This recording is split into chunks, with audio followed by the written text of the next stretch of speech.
Bismillahirrahmanirrahim. Assalamu alaikum students. Today the topic of our discussion is Krebs cycle from respiration. Respiration का पहला topic glycolysis हम study कर चुके।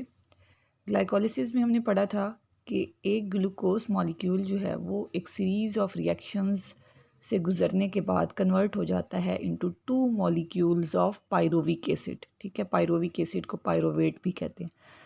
तो glycolysis में हमने कहा कि ग्लूकोज का एक मॉलिक्यूल कन्वर्ट हो रहा है 2 मॉलिक्यूल्स ऑफ पायरोविक एसिड में।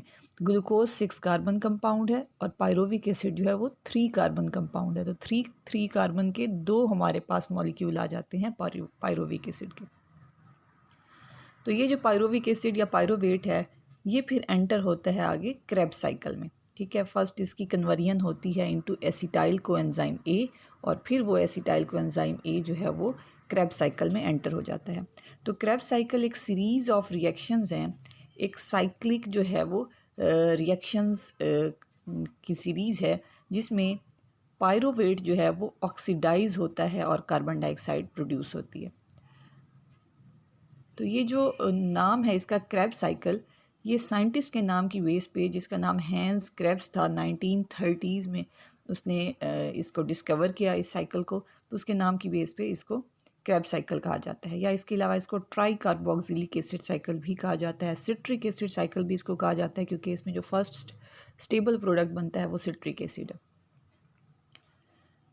2 electron carriers act as hydrogen acceptors. अब इसमें होता क्या है कि 2 इलेक्ट्रॉन कैरियर्स ऐसे हैं जो कि हाइड्रोजन एक्सेप्टर के तौर पे एक्ट करते हैं। एक इसमें है निकोटिनामाइड एडेनिन डाइन्यूक्लियोटाइड जिसको NAD कहते हैं, और दूसरा है फ्लेविन एडेनिन डाइन्यूक्लियोटाइड जिसको FAD भी कहते हैं। तो ये NAD और FAD जो हैं ये क्रेब्स साइकिल में भी इन्वॉल्व होते हैं, और ये ऐसे इलेक्ट्रॉन कैरियर्स हैं जो कि हाइड्रोजन को एक्सेप्ट करते हैं। हाइड्रोजन को एक्सेप्ट करने के बाद ये रिड्यूस हो जाते हैं इनटू NADH2 एंड FADH2 में। ठीक है, तो NAD जब हाइड्रोजन को एक्सेप्ट करता है तो इसकी रिडक्शन होती है, कन्वर्ट हो जाता है NADH2 में, और FAD जब ये लेता है हाइड्रोजन को तो ये कन्वर्ट हो जाता है FADH2 में। उसके अलावा 3 molecules of carbon dioxide are generated from each pyruvate molecule during this phase of cycle. Some energy is also produced in the form of ATP. तो इसमें 3 कार्बन डाइऑक्साइड के मॉलिक्यूल्स भी सिंथेसाइज होते हैं, कुछ एनर्जी ATP की form में भी सिंथेसाइज होती है, और बाकी जो एनर्जी है वो हमने कहा NADH2 और FADH2 की फॉर्म में हमारे पास आ जाती है। These 2 molecules are transferred into the electron transport chain. अब ये जो NADH2 है और FADH2 है, इससे जो एनर्जी है वो ATP की फॉर्म में हमें कब मिलेगी? जब ये दोनों मॉलिक्यूल्स आगे इलेक्ट्रॉन ट्रांसपोर्ट चेन में जाएंगे, तो वहाँ पर इनसे फिर ATP की सिंथेसिस होती है। अब फर्स्ट जो रिएक्शन है क्रेब्स साइकिल में वो ये है कि ये जो पायरोवेट हमारे पास आ रहा है फ्रॉम ग्लाइकोलिसिस, ये फर्स्ट कन्वर्ट होता है इनटू एसिटाइल कोएंजाइम ए में। अब जो पायरोवेट है वो 3 कार्बन कंपाउंड है, और जो एसिटाइल कोएंजाइम ए है ये 2 कार्बन कंपाउंड है। मींस पायरोवेट में से एक कार्बन डाइऑक्साइड जो है वो रिमूव होता है, साथ में एक NAD रिड्यूस होकर NADH2 में कन्वर्ट होता है, और एक कोएंजाइम जो है, ठीक है, कोएंजाइम अटैच होता है, तो ये कन्वर्ट हो जाता है एसिटाइल कोएंजाइम में। पायरोवेट से जब एक कार्बन डाइऑक्साइड रिमूव हो जाएगा तो ये 2 कार्बन कंपाउंड में कन्वर्ट हो जाएगा, 3 कार्बन से 2 कार्बन कंपाउंड में। और फिर इसमें एक कोएंजाइम ए इसके साथ अटैच होगा और हाइड्रोजन रिमूव होगा जो कि NAD को रिड्यूस करेगा NADH2 में। तो फाइनली हमारे पास आ गया एसिटाइल कोएंजाइम ए। ये एसिटाइल कोएंजाइम ए जो कि हमने कहा कि 2 कार्बन कंपाउंड है, ये अब एंटर होगा क्रेब्स साइकिल में। अब क्रेब्स साइकिल में फर्स्ट क्या होगा? फर्स्ट जो रिएक्शन है कि यही एसिटाइल कोएंजाइम ए जो कि 2 कार्बन कंपाउंड है, ये रिएक्ट करेगा विद ऑक्सैलो एसीटेट, या जिसको ऑक्सैलो एसिटिक एसिड भी कहते हैं। तो ये जो ऑक्सैलो एसीटेट है it is a 4 carbon compound. Acetyl coenzyme 2 carbon compound है और ऑक्सैलो एसीटेट जो है ये 4 कार्बन कंपाउंड है। दोनों जब आपस में रिएक्ट करेंगे तो इनसे बनेगा 6 कार्बन कंपाउंड। वो जो 6 कार्बन कंपाउंड है वो है सिट्रेट या सिट्रिक एसिड। अब होगा क्या कि the unstable bond of acetyl coenzyme A is broken. Acetyl coenzyme ए जब ऑक्सैलो एसीटेट के साथ रिएक्ट कर रहा है तो आगे प्रोडक्ट आ रहा है सिट्रेट या सिट्रिक एसिड, और जो एसिटाइल कोएंजाइम ए का जो कोएंजाइम था वो रिमूव हो जाएगा। और इसमें जो रिएक्शन के लिए जो एंजाइम चाहिए वो है सिट्रेट सिंथेज। ये आप देख सकते हैं यहाँ पर, ये एसिटाइल कोएंजाइम ए दिखाया गया है जो कि पायरोवेट से बना है। अब हमें ये भी पता है कि हमारे पास 2 पायरोवेट होते हैं at the end of glycolysis, ठीक है। एक ग्लाइकोलिसिस के बाद हमारे पास 2 पायरोवेट होते हैं, दोनों पायरोवेट इसी तरह से रिएक्शन शो करते हैं। तो ये एक साइकिल एक पायरोवेट करेगा, दूसरा इसी तरह का साइकिल दूसरा पायरोवेट भी करेगा। तो वो पायरोवेट फर्स्ट कन्वर्ट हुआ था एसिटाइल कोएंजाइम ए में, और ये एसिटाइल कोएंजाइम ए जो है, यहाँ पर आप देखिए ऑक्सैलोएसीटेट लिखा हुआ है। ये 4 कार्बन कंपाउंड है, 1 2 3 4 इसमें कार्बन दिखाए हुए हैं। यहाँ COO नेगेटिव, जहाँ भी नेगेटिव का साइन यहाँ लगा हुआ है, यहाँ पर H लिख सकते हैं आप। ज़्यादा सूटेबल यह है कि आप H लिख दें, COOH। यहाँ पे भी COOH लिख दें, यहाँ जहाँ भी लगे हुए हैं माइनस। तो ये एसिटाइल कोएंजाइम ए जो कि 2 कार्बन कंपाउंड है, एक कार्बन ये है इसका, दूसरा ये है, साथ में कोएंजाइम ए लगा हुआ है। तो ये दो आपस में रिएक्ट करेंगे, कोएंजाइम ए जो है वो रिमूव हो जाएगा और ये कन्वर्ट हो जाएगा 6 कार्बन कंपाउंड सिट्रेट में, ठीक है। ये आप देख रहे हैं, ये सिट्रेट है, इसमें एंजाइम चाहिए सिट्रेट सिंथेज। दूसरा जो स्टेप है वो क्या है कि इसमें a molecule of water is removed and another is added back. The net result is the conversion of citrate to its isomer isocitrate and the enzyme is aconitase. अब दूसरे स्टेप में क्या होगा कि ये जो सिट्रेट है इसमें से एक वाटर मॉलिक्यूल जो है वो रिलीज़ हो जाएगा और फिर दोबारा से वो ऐड होगा। मकसद क्या होगा कि ये जो हाइड्रोक्सिल ग्रुप है इसकी पोजीशन चेंज हो जाएगी। ये हाइड्रोक्सिल ग्रुप आप देख सकते हैं ये कार्बन नंबर 3 के साथ अटैच्ड है। जब यहाँ से ये वाटर रिमूव होगा, OH और हाइड्रोजन मिल के वाटर की फॉर्म में रिमूव होंगे और दोबारा ऐड होंगे, तो दोबारा ये कार्बन नंबर 2 के साथ हाइड्रोक्सिल ग्रुप जो है वो ऐड हो रहा। हाइड्रोजन जो है वाटर का वो कार्बन नंबर 3 के साथ ऐड हुआ और OH जो है वो कार्बन नंबर 2 के साथ ऐड हुआ। तो ये सिट्रेट जो है ये कन्वर्ट हो गया है इनटू इट्स आइसोमर आइसोसिट्रेट, क्योंकि कार्बन हाइड्रोजन ऑक्सीजन की तादाद दोनों में एक जितनी है, सिर्फ पोजीशन का फ़र्क है, तो ये इसका आइसोमर है। तो सिट्रेट कन्वर्ट हुआ आइसोसिट्रेट में और यहाँ पर एंजाइम जो है वो एकोनिटेज है। थर्ड स्टेप में क्या होगा, the substrate loses a carbon dioxide molecule in the presence of enzyme dehydrogenase. Thus, the remaining 5 carbon compound is oxidized. It reduces NAD to NADH2 and alpha ketoglutarate is formed. अब यहाँ पर आप देख रहे हैं कि आइसोसिट्रेट जो है ये 6 कार्बन कंपाउंड जो है इसमें से एक कार्बन डाइऑक्साइड रिलीज़ हो रही है। जब एक कार्बन डाइऑक्साइड इसमें से रिमूव हो जाएगा तो ये 6 कार्बन से ये 5 कार्बन कंपाउंड बन जाएगा। यहाँ पर आप देखें 1 2 3 4 5 कार्बन दिखाए गए। तो इसमें से ये जो कार्बन डाइऑक्साइड है COO यहाँ पर लिखा हुआ है, ये कार्बन डाइऑक्साइड रिमूव हो गई और ये कन्वर्ट हो गया 5 कार्बन कंपाउंड अल्फा कीटोग्लूटारेट में। तो ये यहाँ पर एंजाइम डिहाइड्रोजिनेज भी वर्क करेगा और ये करेगा क्या कि इसमें से एक कार्बन डाइऑक्साइड भी रिमूव हुई है और दूसरा इसमें से हाइड्रोजन भी रिमूव हो रहे हैं, ठीक है। इसमें जो हाइड्रोजन इसमें से रिमूव होगी वो NAD के साथ रिएक्ट करके उसको कन्वर्ट कर देगी NADH2 में, ठीक है। हाइड्रोजन की रिमूवल जब होती है तो वो रिएक्शन होता है ऑक्सीडेशन, मतलब आइसोसिट्रेट की ऑक्सीडेशन हो रही है कि ये हाइड्रोजन को रिमूव कर रहा है और NAD जो है ये हाइड्रोजन को ले रहा है, तो इसकी हो रही है रिडक्शन, ये रिड्यूस हो रहा है NADH2 में। और फाइनली जो प्रोडक्ट हमारे पास आया है वो है alpha ketoglutarate which is a 5 carbon compound. Next क्या होगा कि नेक्स्ट जो स्टेप है it is catalysed by multi enzyme complex. इसमें बहुत सारे एंजाइम्स एक रिएक्शन को कैटलाइज कर रहे हैं। पहले इसमें कार्बन डाइऑक्साइड रिमूव होगी और ये कन्वर्ट हो जाएगा 4 कार्बन कंपाउंड में and electrons are transferred to NAD to form NADH2. The compound is then attached to coenzyme A. The succinyl coenzyme A is formed. अब आप यहाँ पर देख रहे हैं कि ये अल्फा कीटोग्लूटारेट जो कि 5 कार्बन कंपाउंड है, इसमें से एक कार्बन डाइऑक्साइड और रिमूव हुई तो इसमें 4 कार्बन बच गए, ठीक है। ये 4 कार्बन कंपाउंड बनेगा। कार्बन डाइऑक्साइड रिमूव हुई, इसी के साथ कोएंजाइम A इसके साथ ऐड होगा और फिर हाइड्रोजन भी यहाँ से रिमूव होगी, तो वो हाइड्रोजन जो है वो NAD को मिलेगी जो कि कन्वर्ट होगा NADH2 में, ठीक है। कार्बन डाइऑक्साइड की रिमूवल हुई, NAD की रिडक्शन हुई, साथ में कोएंजाइम A ऐड हुआ और हमारे पास अल्फा कीटोग्लूटारेट से सक्सिनाइल कोएंजाइम A आ गया।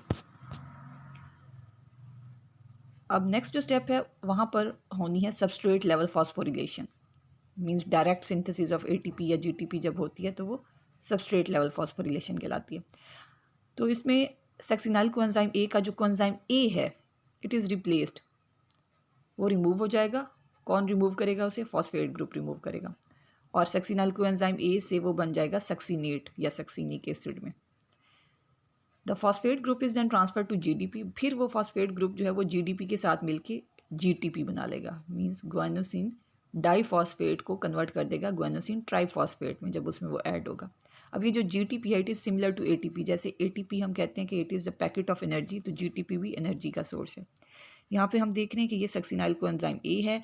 यहाँ से हमने कहा क्या क्या होगा, कोएंजाइम ए इसमें से रिमूव हुआ और इसमें जो है इसको रिमूव किसने किया, हमने कहा कि फॉस्फेट ग्रुप ने किया। ये आप देख रहे हैं यहाँ पे फॉस्फेट ग्रुप जो है वो दिखाया गया है। ये फॉस्फेट ग्रुप जो है इसने पहले कोएंजाइम ए को रिमूव किया, फिर ये फॉस्फेट जो लिखा हुआ है जीडीपी के नीचे ये इसके साथ जीडीपी के साथ ऐड हुआ और इसको कन्वर्ट कर दिया जीटीपी में, ठीक है। और ये जो जीटीपी है it is similar to ATP. अब प्रोडक्ट आ गया सक्सिनेट। अब ये जो सक्सिनेट है इसके दो हाइड्रोजन्स जो हैं ये ट्रांसफ़र हो जाएंगे टू एन FAD और उसको कन्वर्ट कर देंगे FADH2 में और प्रोडक्ट आ जाएगा फ्यूमरेट। ये आप देख रहे हैं ये सक्सिनेट है। सक्सिनेट के दो हाइड्रोजन ये जो कार्बन नंबर 2 और 3 के साथ CH2 लिखा हुआ है, इनका एक हाइड्रोजन इसका एक हाइड्रोजन इसका, इन दोनों के एक एक हाइड्रोजन यहाँ से रिमूव हो जाएंगे। आप देख रहे हैं प्रोडक्ट में यहाँ पर CH आ गया और दरमियान में डबल बॉन्ड आ गया। तो दो हाइड्रोजन जो यहाँ से रिमूव हुए हैं ये FAD को देगा और FAD कन्वर्ट हो जाएगा FADH2 में, ठीक है। और सक्सिनेट से अब प्रोडक्ट जो बना है वो है फ्यूमरेट। फ्यूमरेट के बाद क्या होगा कि फ्यूमरेट में फिर होगी एडिशन ऑफ वाटर। वाटर इसमें ऐड होगा और वाटर जब इसमें ऐड होगा तो आप यहाँ पर देख रहे हैं कि इसका वाटर का जो हाइड्रोजन है वो इस कार्बन नंबर 2 के साथ ऐड हो रहा है। यहाँ पर CH है ना, तो CH2 ये हो गया और ये कार्बन नंबर 3 जो है यहाँ का जो CH है इसके साथ आ गया OH। तो इस वाटर का हाइड्रोजन एक H जो है वो यहाँ पर ऐड हुआ है दूसरी कार्बन के साथ और OH जो है वो तीसरी कार्बन के साथ ऐड हुआ है। तो जब ये वाटर ऐड हुआ है फ्यूमरेट में तो ये कन्वर्ट हो गया है इनटू मेलेट। तो ये प्रोडक्ट जो है ये मेलेट कहलाता है। अब इस मेलेट में क्या होगा, फिर से इसकी डीहाइड्रोजिनेशन होगी या हम कहते हैं कि ये ऑक्सीडाइज हो जाएगा, हाइड्रोजन को रिमूव करेगा। अब इसमें ये देखें ये जो कार्बन के साथ H और ये OH लगा हुआ है इसकी जो हाइड्रोजन है रिमूव हो जाएगी। यहाँ से भी H रिमूव होगा, यहाँ से भी रिमूव होगा, तो कार्बन ऑक्सीजन के दरमियान डबल बॉन्ड आ जाएगा और ये दो हाइड्रोजन जो रिमूव हो रहे हैं ये ऐड हो जाएंगे NAD के साथ और NAD कन्वर्ट हो जाएगा NADH2 में। NADH प्लस H पॉजिटिव भी लिख सकते हैं या फिर इसको NADH2 भी लिखते हैं। वैसे ये इस तरह पाया जाता है NADH प्लस H पॉजिटिव, इसी को हम NADH2 भी लिखते हैं। तो ये NADH2 में कन्वर्ट हो गया और हमारे पास बाकी जो प्रोडक्ट आया है आफ्टर रिमूवल ऑफ हाइड्रोजन वो आता है ऑक्जेलो एसीटेट, ठीक है। तो ये हमारे पास ऑक्जेलो एसीटेट जो है अगेन अवेलेबल है for the next reaction with acetyl coenzyme ए और इस साइकिल को दोबारा चलाने के लिए दोबारा ये ऑक्जेलो एसीटेट जो है ये रीजनरेट हुआ है।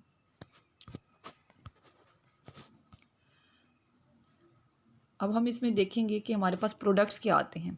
प्रोडक्ट्स जो हैं एक अगर एसिटाइल कोएंजाइम ए एंटर होता है क्रेब्स साइकिल में तो उसमें हमारे पास 3 molecules of carbon dioxide, 3 molecules of NADH2, 1 molecule of FADH2 और 1 मॉलिक्यूल ऑफ ATP जो है हमारे पास आ जाते हैं। ये आप देख लें कि फ़र्स्ट हमने कहा कि ये जो पायरोवेट है जो ग्लाइकोलिसिस से हमारे पास आता है ये पायरोवेट फर्स्ट कन्वर्ट होता है एसिटाइल कोएंजाइम ए में। पायरोवेट जो है इसके 3 सर्कल्स दिखाए गए, मतलब 3 कार्बन कंपाउंड है, ये कन्वर्ट हो रहा है 2 कार्बन कंपाउंड में। तो एक कार्बन डाइऑक्साइड यहाँ पर रिमूव हो रही है, ठीक है। एक कार्बन डाइऑक्साइड यहाँ पर रिमूव हुई, फिर जब आगे ये ऑक्जेलो एसीटेट के साथ जो कि 4 कार्बन कंपाउंड है इसके साथ ये रिएक्ट करके ये क्या करता है, ये 6 कार्बन कंपाउंड सिट्रेट बनाता है, ठीक है। ये एसिटाइल कोएंजाइम ए और ये ऑक्जेलो एसीटेट ये मिलके सिट्रेट बना रहे हैं। फिर यहाँ पर हमने कहा था कि एक कार्बन डाइऑक्साइड रिमूव होती है तो ये फिर 5 कार्बन कंपाउंड में कन्वर्ट हो जाता है। फिर यहाँ एक कार्बन डाइऑक्साइड रिमूव होती है तो ये 4 कार्बन कंपाउंड में कन्वर्ट हो जाता है। तो आप देख रहे हैं कि 3 पॉइंट्स पे कार्बन डाइऑक्साइड जो है रिमूव हो रही है, मीन्स हमारे पास जो है इसमें 3 मॉलिक्यूल्स ऑफ कार्बन डाइऑक्साइड जो है हमारे पास आ रहे हैं as a product of Krebs cycle. इसी तरह NADH2 का देखें तो यहाँ पर आप साइकिल में देख सकते हैं कि यहाँ पर NADH2 में कन्वर्ट हो रहा है, दूसरा यहाँ इस रिएक्शन में जब ये सक्सिनेट में कन्वर्ट हो रहा है, तीसरा आप देख सकते हैं यहाँ पर मेलेट से ऑक्जेलो एसीटेट की तरफ जब ये रिएक्शन हो रहा है तो यहाँ पर ये NAD जो है NADH2 में 3 NADH2 यहाँ बनते हैं, एक वैसे इस जगह पर जहाँ पर पायरोवेट कन्वर्ट होता है एसिटाइल कोएंजाइम ए में, यहाँ पर भी एक NADH2 जो है वो सिंथेसाइज होता है और 3 जो है इस क्रेब्स साइकिल में होते हैं। इसके अलावा एक FADH2 और एक ATP। एक ATP हमने बात की थी कि जो GTP बनता है, it is similar to ATP, जो हमने इस रिएक्शन में बात की थी।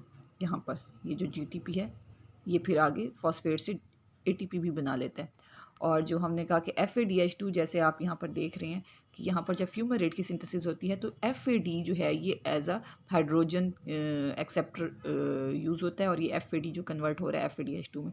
तो हमारे पास नेट प्रोडक्ट में एक ATP मॉलिक्यूल, एक मॉलिक्यूल जो है FADH2 का, 3 मॉलिक्यूल्स ऑफ NADH2 ये क्रेब्स साइकिल के दौरान, और एक NADH2 जो है वो during conversion of pyruvate into acetyl coenzyme ए वो भी बनता है, और 3 मॉलिक्यूल्स ऑफ कार्बन डाइऑक्साइड हमारे पास आ जाते हैं। This is the net result या product of oxidation of 1 molecule of acetyl coenzyme A, क्योंकि तो 2 पायरोवेट होते हैं at the end of glycolysis, दोनों जो हैं फिर 2 एसिटाइल कोएंजाइम ए में कन्वर्ट होते हैं। एक साइकिल से, एक एसिटाइल कोएंजाइम ए का जो क्रेब्स साइकिल होता है उसके ये प्रोडक्ट्स हैं, तो दोनों इसी तरह के प्रोडक्ट्स बनाते हैं। थैंक यू, अल्लाह हाफिज़।